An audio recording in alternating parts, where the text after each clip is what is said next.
Sir, देश के सबसे बड़े सरकारी बैंक के नतीजे भी आए हैं और नतीजे काफ़ी अच्छे रहे हैं। एसबीआई की बात मैं कर रहा हूँ। इसको लेकर ओवरऑल आपका क्या टेक है? कैसे आपने नतीजों को रीड किया?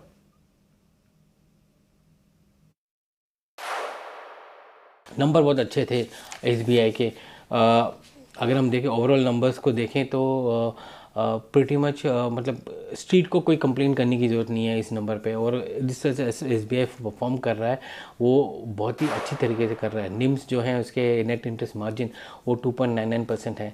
अगर डोमेस्टिक निम्स को देखेंगे तो 3.112% के आसपास हैं, तो वो भी अच्छे हैं। गाइडेंस अच्छा रहा है, ग्रोथ अच्छा रहा है। गाइडेंस में उन्होंने कहा कि वो 3% के आसपास निम्स ले जाएंगे अपने, तो उसको मेंटेन कर रहे हैं वो।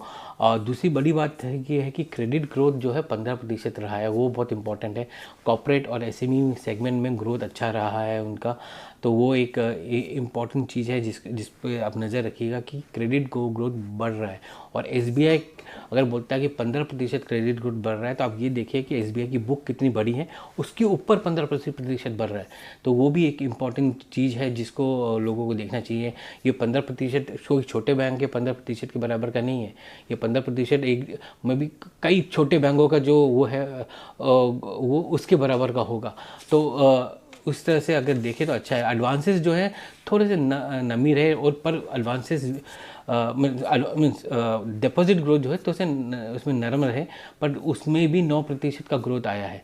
तो वो भी एक इम्पॉर्टेंट चीज़ है कि 9% स्ट्रीट को थोड़ा सा लगेगा कि कम है, बट वो डिपॉजिट ग्रोथ आगे जाके उम्मीद है कि वो बढ़ेगी। और इसका जो फ्रेंचाइज इतना बड़ा है वो डिपॉजिट ग्रोथ को पुश कर सकता है आगे जाके उसके लिए। तो वैल्यूशन वाइज अगर हम देखें तो 1.6 times price to book FY27 है, जो कि डिसेंट वैल्यूशन है। इसके बराबर का अगर हम प्राइवेट सेक्टर बैंक्स को देखें तो उनका वैल्यूशन बहुत प्रीमियम में है।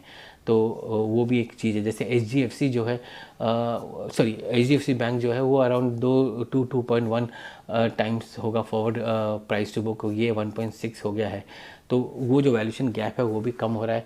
और अभी जिस तरह से एसबीआई काम कर रहा है और जैसे अर्निंग्स आ रही हैं उसकी ग्रोथ जो है सस्टेनेबिलिटी अगर कर पाता है, तो वो जो वैल्यूशन डिफरेंस है एसबीआई और बाकी प्राइवेट बैंक्स में वो कम होता दिखेगा आपको।